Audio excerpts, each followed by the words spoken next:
Hi everybody, welcome to my channel. If you've not been here before, my name is Charlene and my channel is Charlene Lives. Please remember to like, comment, and subscribe.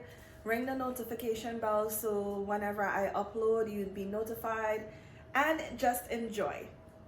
All right, so diving right in, we have been talking about healing. In my last couple of videos, I talked about toxic traits, and I focused on how we can be toxic to ourselves. So much of the world, you can focus on how other people are toxic that we don't see how we can be toxic to ourselves. I also shared in my last video about one of the ways that we can start practicing loving ourselves correctly is by applying 1 Corinthians 13 back to ourselves. So it says love is patient. Ask yourself how to be, am I patient with myself? Am I kind to myself? And really take the time to flesh it out to figure out where you stand with loving yourself the right way. So I wanted to add to that conversation and just share a little bit about my journey and how God is just showing me all the ways that I need to grow and how I need to be better.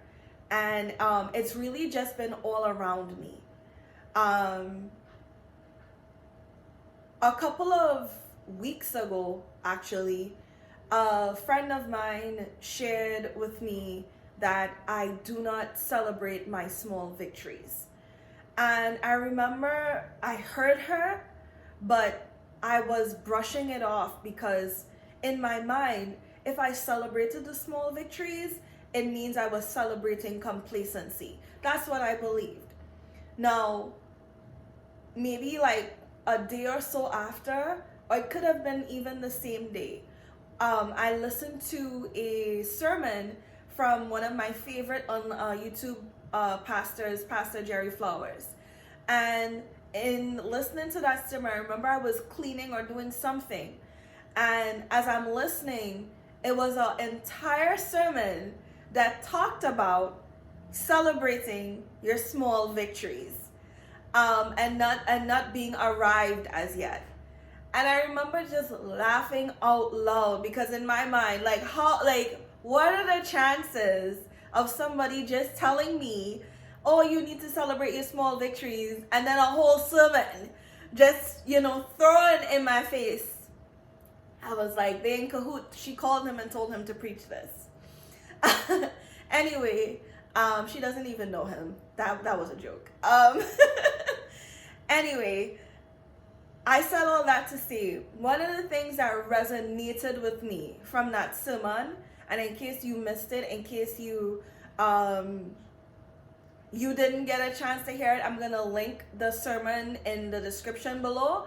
But the main thing that I took away from it, as well as remembering what she said to me in the conversation, was God took his time to create the earth.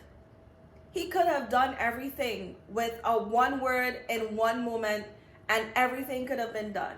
But he did everything in steps. He took his time, and in Genesis chapter 1, verses 9, verses 25, and verses 31, it says, God saw that it was good. And God saw that it was good. And in verse 31, it says, God saw all that he made, and it was very good. Right? And this was at the end of specific days. Now, he didn't wait until all of the earth was finished and all of the universe was finished and then said it was good. God paused as he did the miraculous, as he brought something from nothing. He paused and looked at that little something that he did and said, you know what? This is good. Good job, me. And we are to imitate that every day. Now, big victories are definitely to be celebrated. As you know, I always use weight loss as one of my main examples because it's something that I am aspiring to. And, if you've lost 100 pounds, 10 pounds, 20 pounds, if you lost any weight at all, celebrate that, because I, for one, know it is hard. It's hot out here. But if you're not seeing movement in that way, but you've made a conscious decision to drink more water, and your water intake game moved up by 10 milliliters. So instead of drinking 1 liter, you're drinking 1.1 liter. Celebrate it. It's 0.1 liters more than what you did before. If you walked more steps than you did the week before, celebrate it, because you walked more this week. Now, you might be thinking, well, Charlene, what is the point of celebrating these small victories? The thing is, what I'm learning, when you start celebrating what you do, you don't have to wait for other people to celebrate you. You grow in your own confidence. You grow in that self-love. You grow in self-gratitude. And let me tell you something. I don't know what it is about living that grateful life. It changes your perspective and outlook on everything else.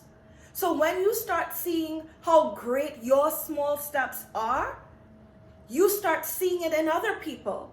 When people start telling you how they did this, you can celebrate them. You end up being an encouragement to them. And it's all because you took the time to celebrate you.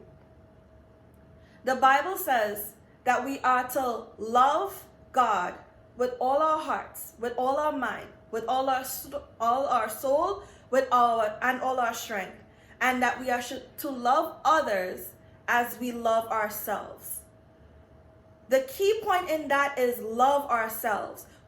So if we're not loving ourselves, or the way we love ourselves is how we're going to love other people. So take my advice today. Start expressing self-gratitude. Start celebrating your small victories. Start taking the time to pat yourself on the shoulder and say, this was good. Job well done. Insert whatever name is your name. You deserve the pat on the back. You deserve to be celebrated, and you deserve to be the one celebrating yourself. Take the time every day to do that. And on that note, have a wonderful evening. Love you all.